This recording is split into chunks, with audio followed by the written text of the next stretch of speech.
It's now my pleasure to introduce Alexis Haifley with the Washington Invasive Species Council, who will be speaking about engaging the public even further. So take it away, Alexis. Perfect. Justin, would you mind keeping time for me? You got it. Thank you. Hello, good morning, everybody. It's me again. I am here to speak to you today. I have a couple case study examples for you, and I also wanted to go through some really amazing, well, I think they're amazing, tools for public engagement that you can use in your integrated pest management processes. So for my presentation, you've seen this with Justin's, I kind of wanted to go all the way back to the beginning in a way. So most of you have seen this curve, I'm sure, in some way, shape, or form of the work that you're doing. But I really wanted to tie in this to the work that I do as part of the Washington Invasive Species Council. So this is an invasion curve. Justin went over it in his presentation, so I'll just touch on it briefly. But I wanted to draw your attention specifically to the prevention box. So the very first little yellow box on the x-axis, oh, by the way, the x-axis is time and the y-axis is area occupied. And then this just kind of shows really nice spatial visualizations of an invasive species spreading over time.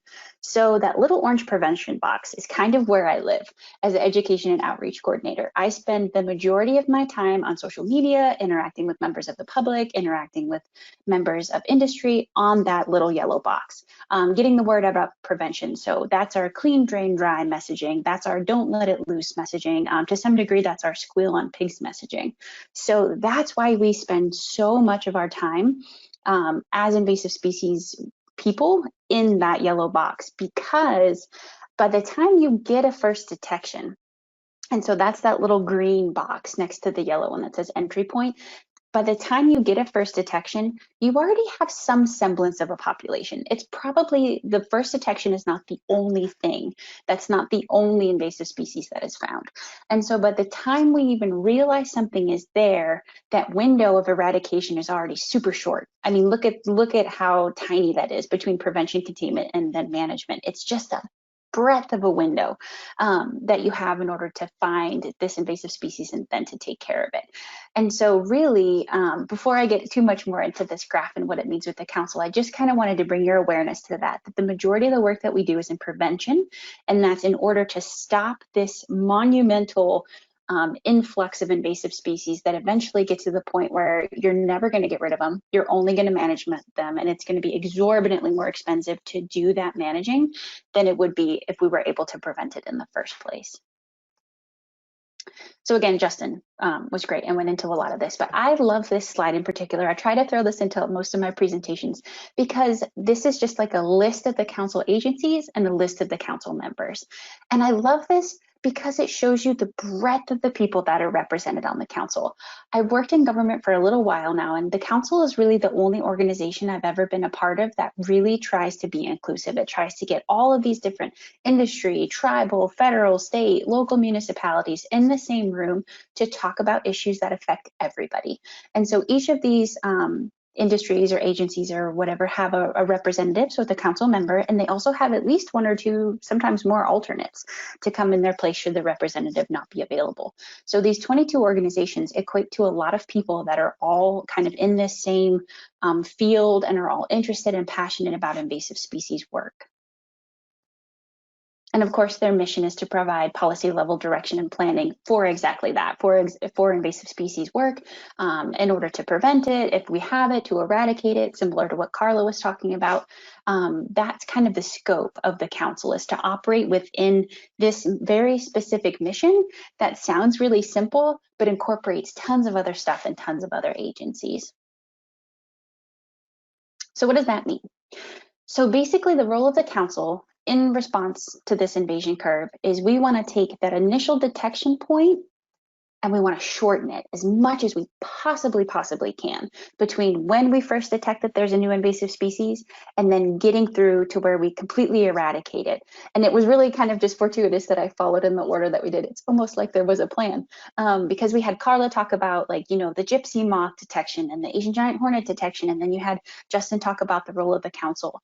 And so I just really love that they were able to go first to give you those examples so you can really see the work that's happening in order order to shorten this gap, to really, if we can't prevent it completely, then at least to eradicate an invasive species before it gets a foothold in our beautiful region.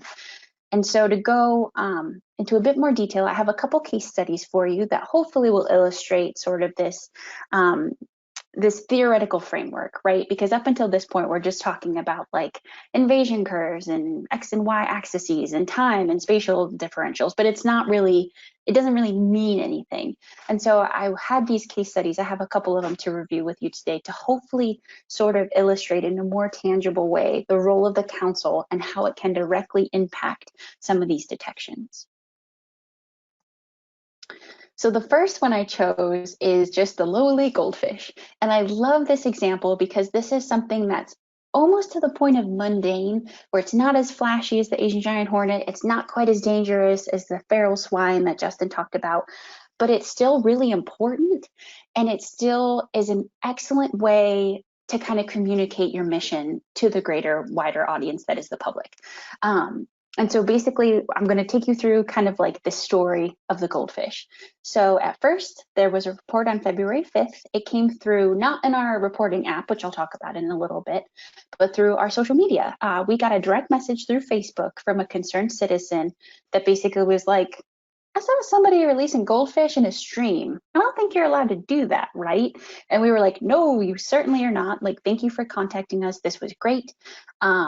We then kind of like looked to see the links that they had sent us, looked into it a little bit just to validate that this was actually something that warranted a response. And then once we realized it was, we contacted the Washington Department of Fish and Wildlife. This is kind of in their jurisdiction. This is in their purview. They have enforcement authority over this.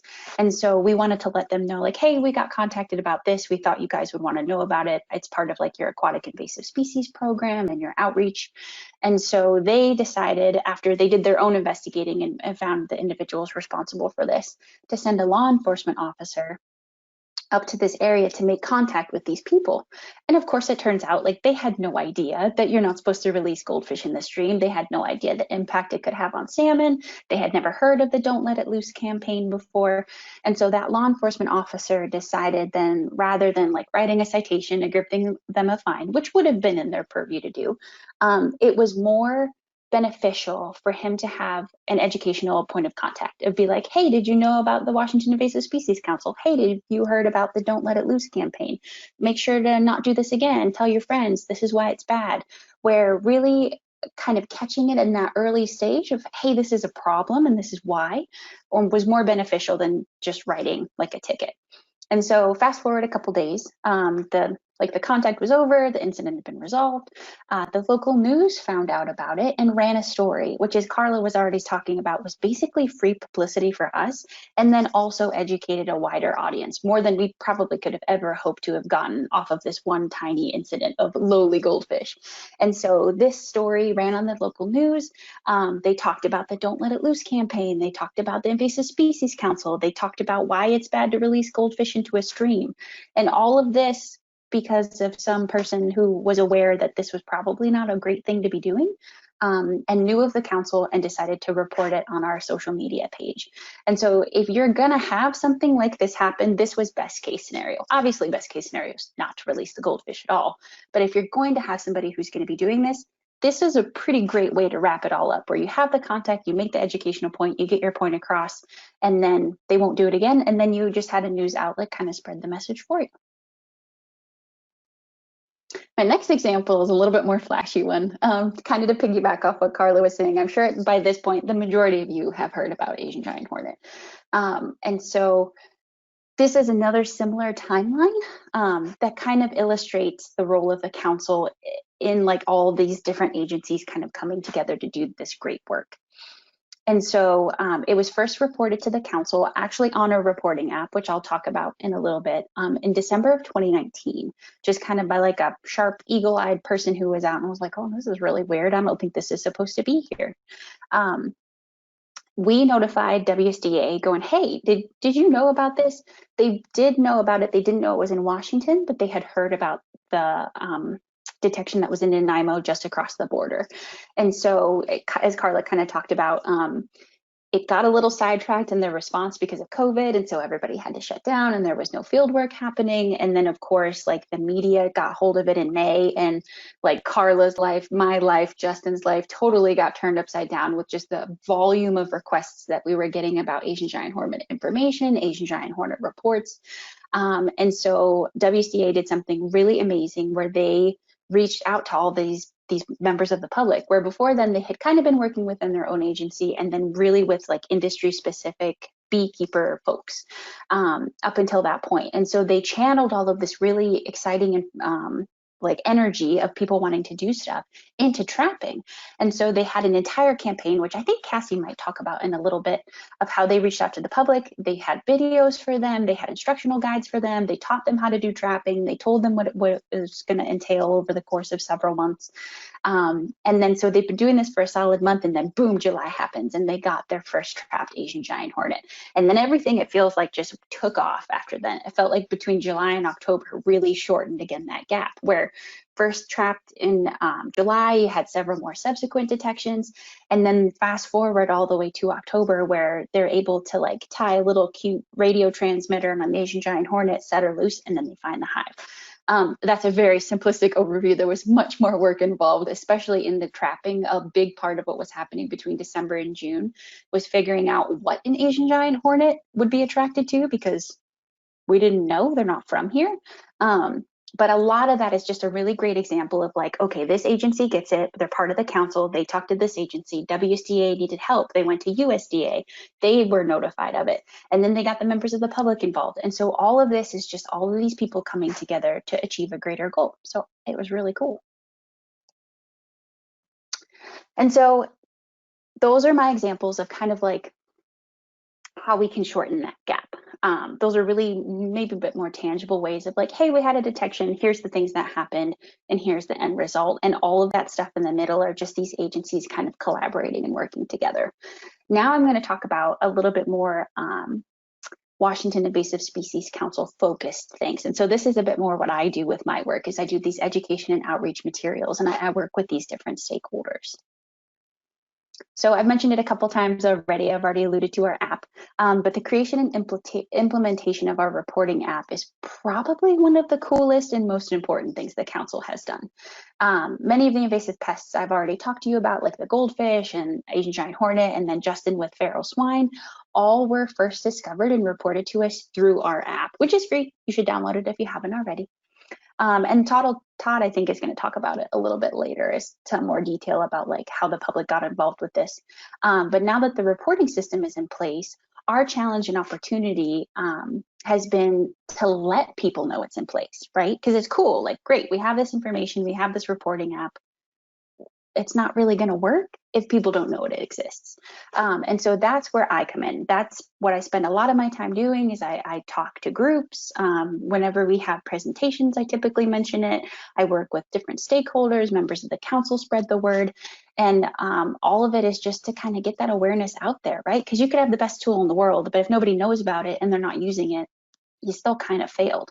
And so again, I would encourage all 800 of you, if you could, to download the app if you haven't already. I know a lot of you probably report on it, because not only is it a way to detect new invasive species or just sort of map out population spread, but it also kind of acts as a guidebook in your pocket. We have that entire priority species list that Justin talked about is uploaded in this app. So if you're ever just like scrolling through something, be like, oh, I didn't know that plant was invasive, you can click on the little icon, read a bit more about it, find out where it is, see various pictures of it, and then the next time you're out, if you see it, you'll know.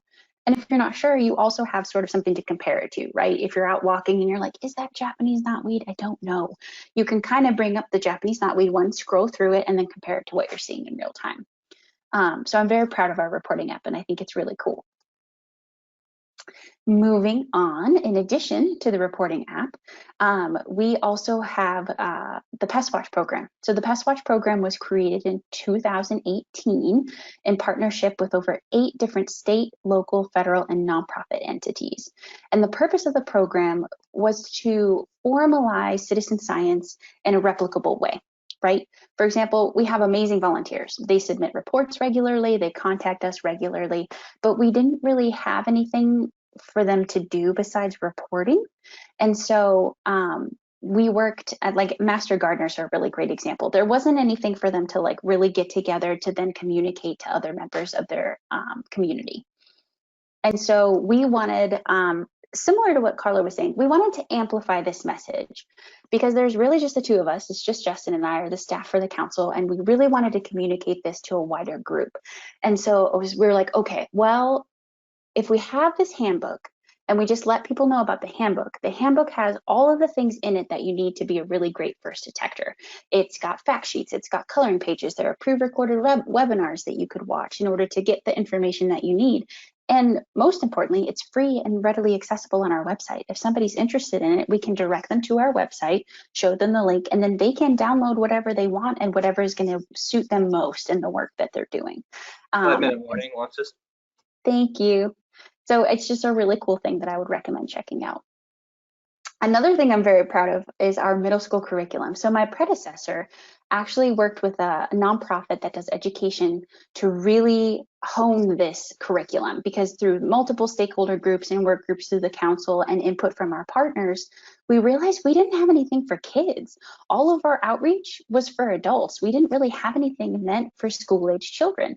And so once this gap was identified, obviously we wanted to rectify that. So in come the lesson plans. And the lesson plans are super cool. Each lesson builds on the one previous to it, but they're also unusual in that you can use them as a standalone lesson. So let's say you know the base, you know what an invasive species is, you don't need lesson 1, or you're really focused on a community service project, you can skip all the way to lesson 6. And again, these are on our website and they're freely available, and I would highly encourage you to take a look at them. In addition to the middle school curriculum, this is Ranger, and Ranger is my hero. So he was a part of one of the teachers that took our workshop, decided to use these materials in her own classroom. And part of the invasive species curriculum is you choose an invasive species and kind of like create a report. You find out what their natural history is, you find out where they are, and it's just really a way to engage students in their own community as to what invasive species might be affecting them. Ranger chose bullfrogs, and just by him choosing bullfrogs, he worked with Justin to create this poster. He has been in contact with staff at the Washington Department of Fish and Wildlife in order to figure out how to most humanely euthanize bullfrogs. And more importantly, he's been reporting bullfrogs in an area we didn't even know that they were in before he came along. And so all I kept thinking the whole time I was getting all this information and like communicating with Ranger is we could have missed out on all of this had the curriculum not come about. Like, we would have missed out on Ranger's knowledge and passion, and he's using this to sort of talk to his classmates and members of his community, all while giving us really great information about a bullfrog infestation we didn't even know existed in this part of Washington. And then lastly, there's our website. So everything that I've been talking about today and more is on our invasive species website. This is what the front page looks like. Obviously, it's H's giant hornet. So if you haven't already, I would highly recommend heading there. It's got the priority species list that Justin was talking about. It has all of those downloadable materials that I've been telling you about, and anything you could want and more, events, booklets, campaigns, you name it, it's going to be on our website, and it's kind of a one-stop shop for everything. So to kind of bring it all home and to bring it all together, the best way I can think to explain what the Washington Invasive Species Council does and how it can help all of you and all of your work is, again, shortening that gap, right, between initial detection and eradication. Everything that I've talked about today, the collaboration between partners, the creation and distribution of educational outreach materials, the information sharing that happens not only in the council meetings between agencies, but outside as well, all of that is meant to shorten this gap and to really limit the amount of invasive species that we have to manage, because in the end, it saves us all a ton of time and a ton of money and a ton of work. And not only does that keep our state beautiful and healthy, but it makes the management of the species and prevention of the ones that really count, that can really affect our economy and our way of life, hopefully out of the picture. So with that, thank you very much. I was happy to be able to come and speak to you today. I will be in the panel later if there's any questions, and please feel free to take down my contact information in case you think of anything after the conference is over.